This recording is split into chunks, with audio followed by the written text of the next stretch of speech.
Num Brasil ideal, nenhum passageiro de ônibus, metrô e trem urbano pagaria tarifa. O transporte seria gratuito para todos. Nesse Brasil ideal, as empresas de transporte não teriam lucro e o poder público bancaria o custo das passagens e do investimento.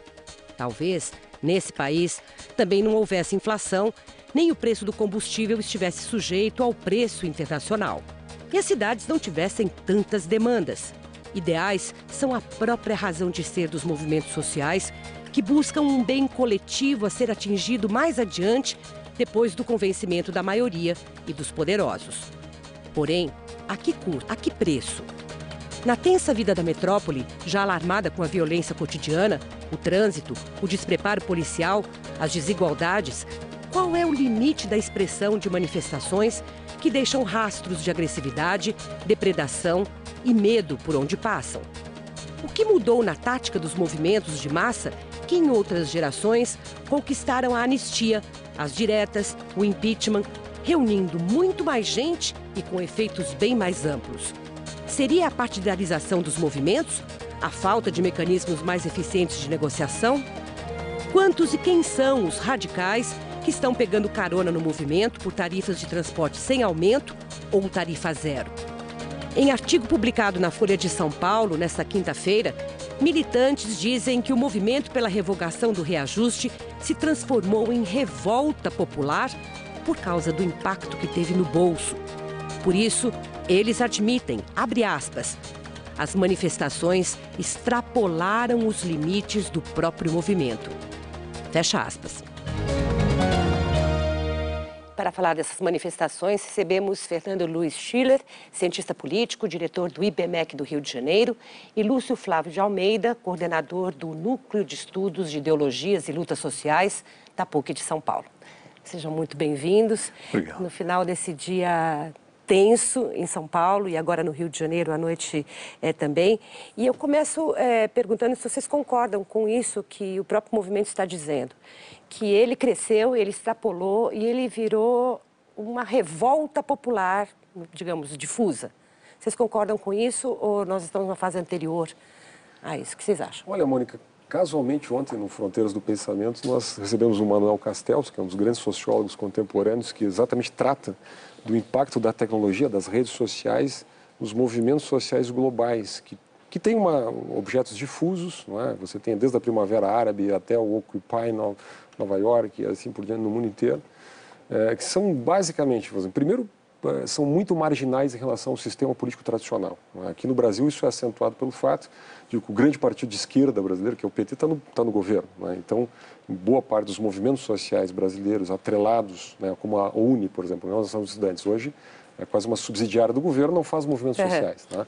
Você não tem a CUT, por exemplo, liderando este movimento. Você tem uma central sindical muito pequena, né, ligada a partidos de extrema esquerda que são marginais no sistema político, como o PSOL, o PSTU, o PCO, pequenos partidos de esquerda. Então, primeiro isso, são movimentos marginais do sistema político tradicional, das instituições tradicionais que fazem a política, assim, a grande política do país. Segundo, tem o impacto da internet. A internet baixou o custo da mobilização. Quer dizer, antes você tinha que fazer um panfleto, tinha que ter partidos, organizações... De pessoas para ir pessoas para mobilizar as pessoas. Quer dizer, hoje você faz a mobilização em rede, é quase como um flash mob. Né? Você convoca milhares de pessoas instantaneamente pelas redes sociais e você consegue reunir 5, 6 mil pessoas.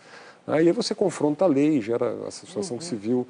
O Brasil entrou, de alguma maneira, no roteiro, né, dessas manifestações desordenadas. E né, mais agressivas, mais não é? agressivas Você globais. concorda, Flávio? Concordo quase totalmente, quer dizer, acho que, de fato, a referência é muito boa, quer dizer, não é um caso só brasileiro, isso é um processo mundial, né? O que até nos tranquiliza um pouco, né? Porque, às vezes, a gente, lendo o que sai na imprensa, tem a impressão de que é um bando de bárbaros se revoltando contra qualquer coisa, né? E, na verdade, é uma onda de movimentos que pega a Europa, pega o mundo árabe, pega os Estados Unidos e agora chegou ao Brasil. Mas o fato de que, digamos, que os objetivos são difusos, ele perde eficácia? Porque, na verdade... Não necessariamente no caso do Brasil, não necessariamente no caso mais complicado, que é o da Grécia, da Espanha, né? O que eu gostaria de chamar a atenção, de sacar, é que, no caso do Brasil, não há qualquer coisa parecida, a meu ver, com uma revolta popular. É o 1%, digamos, aqui, né?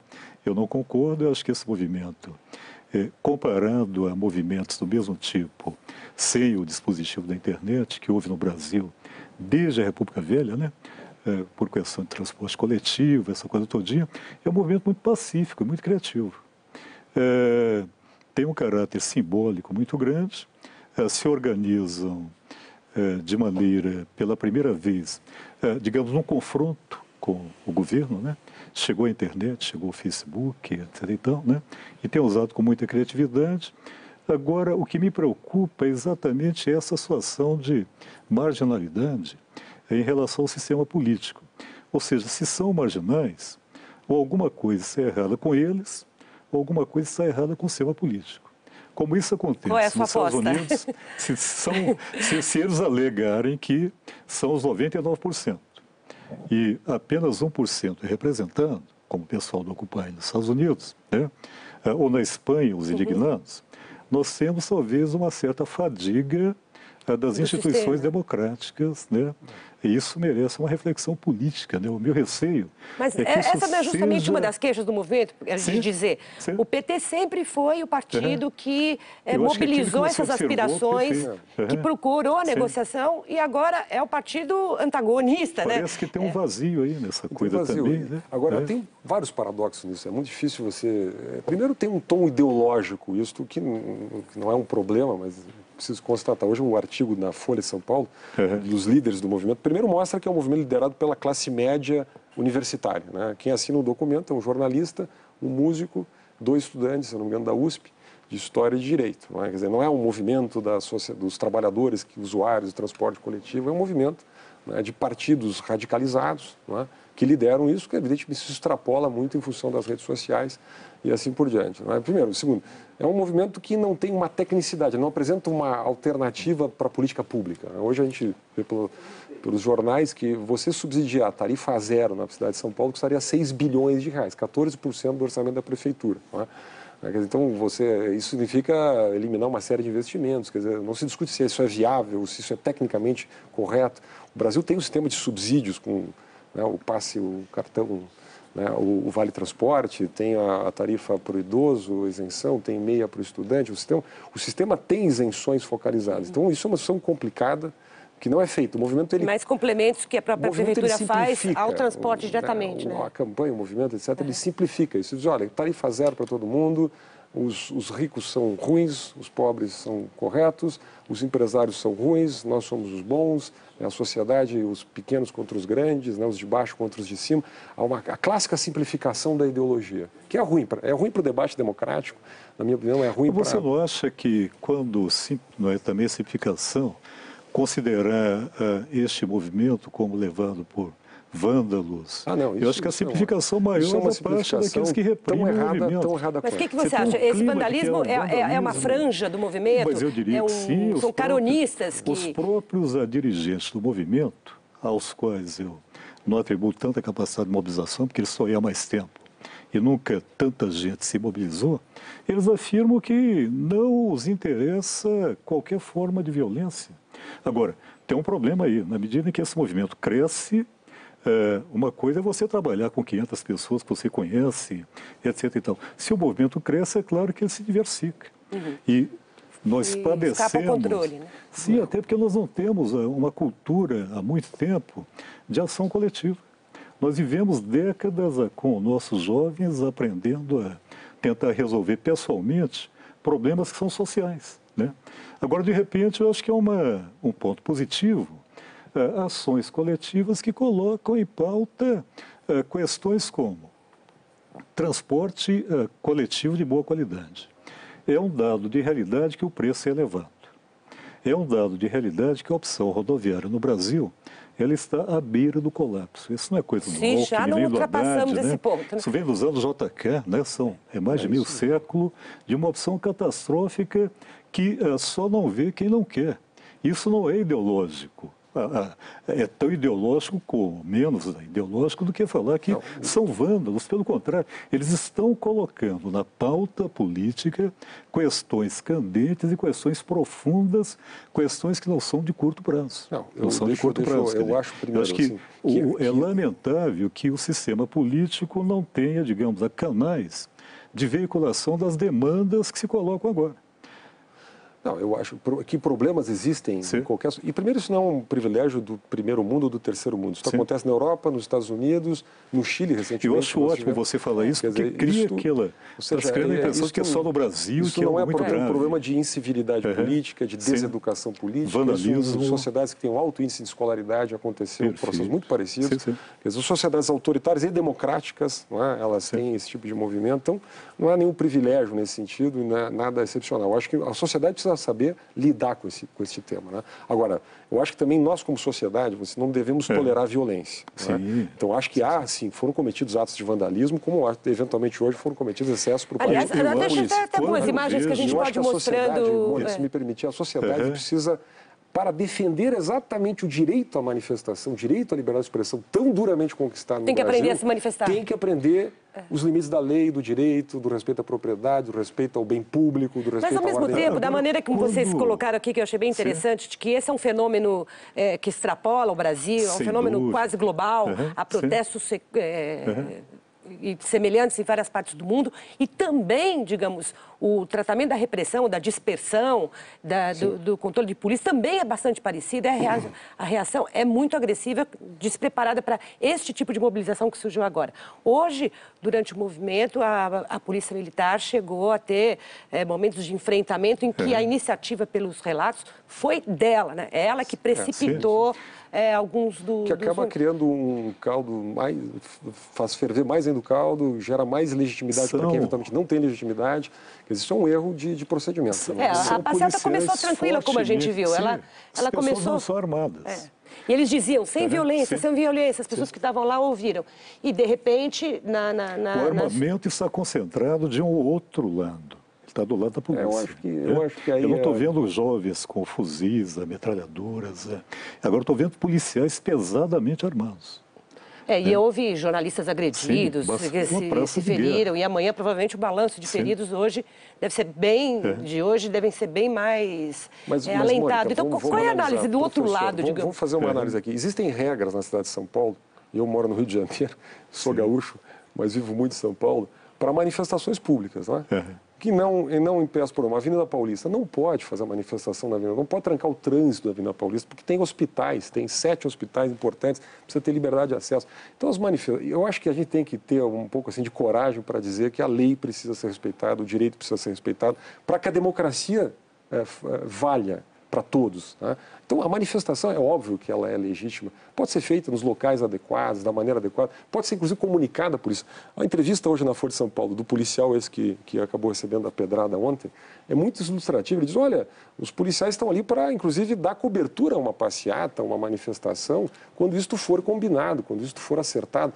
Quer dizer, Mas a polícia não pode ser, digamos, a primeira a perder o controle, porque ela vai agravar e vai acirrar mais ainda o movimento, que em vez de terminar amanhã, pode durar mais dias. A polícia fica numa situação difícil. Eu lamento quem vai armado como essa polícia aparece aqui, não vai exatamente para proteger aquele nesse caso, a situação ela foi para uma operação militar.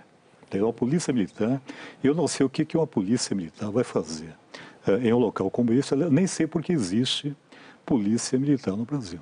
Em vários países não existe.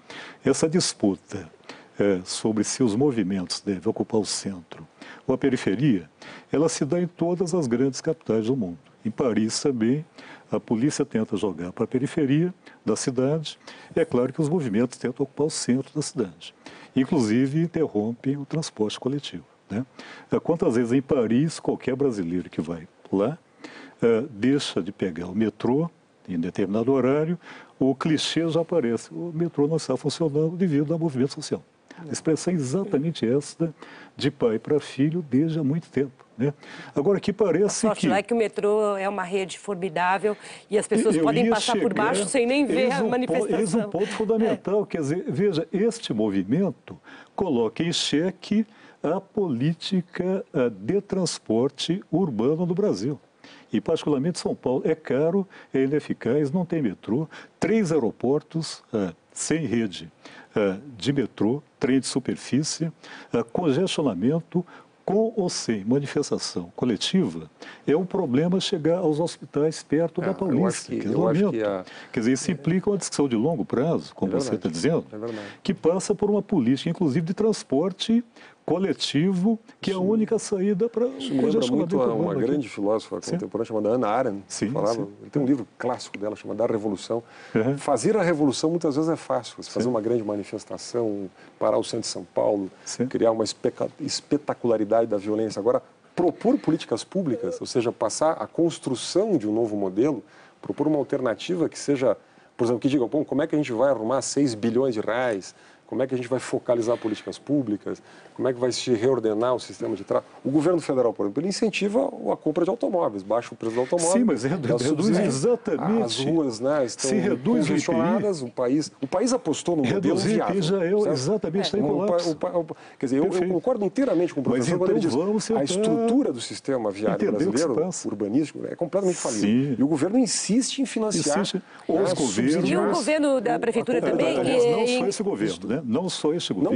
Isso é uma opção de Estado. O Estado brasileiro desativou as ferrovias, o Estado brasileiro desmontou o sistema de bondes, o Estado brasileiro jogou tudo na opção automobilística. E essa manifestação pôs a questão da mobilidade urbana, não apenas do custo, mas também na discussão.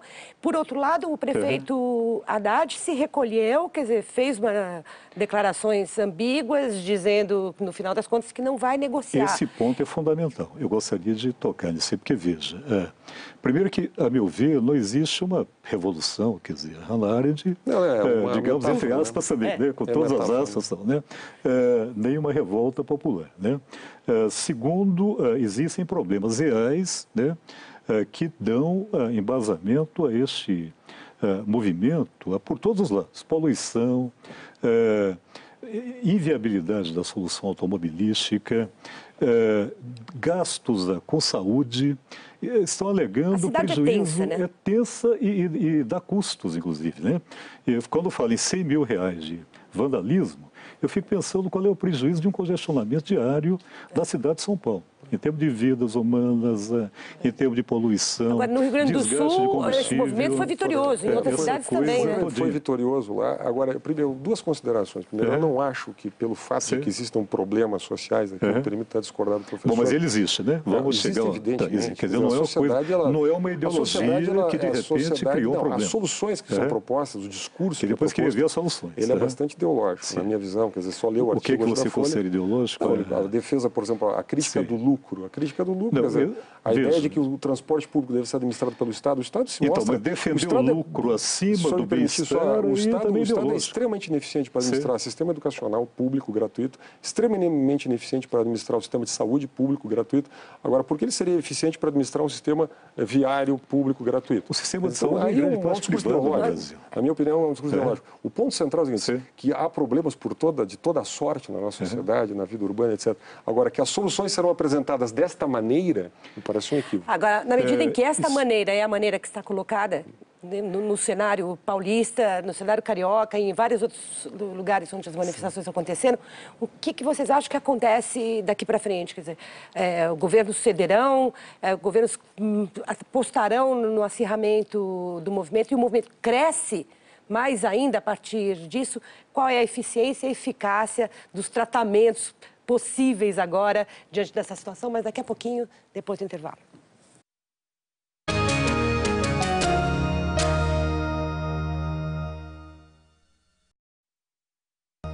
Para onde vai esse movimento que paralisa as cidades, particularmente São Paulo? O que deve se esperar do outro lado, dos antagonistas do movimento, que são os governos, o governo do Estado, o governo municipal? O que vocês acham que acontece daqui para frente? Olha, talvez nem eles saibam e tenham sido pegos de surpresa, porque o que me preocupa é a falta de criatividade dos governantes, principalmente aqui em São Paulo, capital e Estado, porque eles não propuseram nada além da violência. Aliás, o governo federal também, com o ministro Eduardo Cardoso, né, na linha colocar a Polícia Federal para investigar. O outro não vai admitir vandalismo, e o outro não negocia enquanto o movimento não parar. Isso, para mim, mostra, em primeiro lugar, que esse pessoal não tinha um plano consistente para enfrentar as questões que se apresentam pelo movimento, né? E eu acho que quem não tem plano, a primeira coisa é ter um pouco de humildade, tentar entender a situação, tentar, digamos, relaxar a tensão, que é muito grande. Não existe, insisto, um clima de revolta popular em São Paulo, nem no Brasil. Não são vândalos, esses estudantes são muito... alguns eu conheço, porque pesquiso. Prenderam o jornalista, que foi aluno meu, aluno brilhante, jornalista brilhante também. Nenhum deles tem... O jornalista da Carta Capital, que estava com vinagre. Não faz sentido de vândalo. Ele tentou se proteger. Câmera fotográfica não é uma arma, não pode ser numa democracia. Né?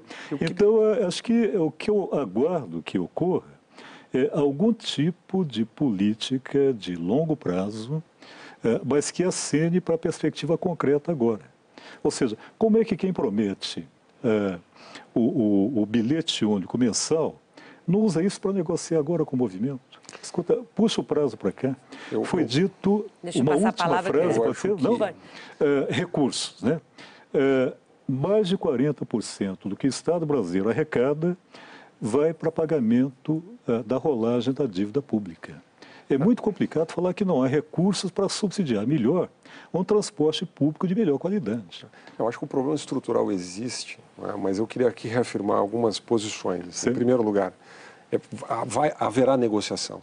Esse tema foi colocado na pauta, não há como escapar desse tema, né? De repensar o sistema viário, repensar a tarifa, etc. Isso vai ter que ser discutido. Talvez não nesse momento, no momento agora da emoção, do conflito, do choque, de lamber um pouco as feridas e assim por diante. Primeiro, então, haverá. Né? Agora, a sociedade brasileira, me parece, ela precisa tomar uma posição sobre métodos, as maneiras do procedimento político. Né? Me parece que, em nome da defesa exatamente da liberdade, do direito de manifestação, a sociedade massivamente não deve tolerar, né? Que não é um movimento, eu também concordo com o professor, não dá para chamar de vândalo, etc., mas o vandalismo.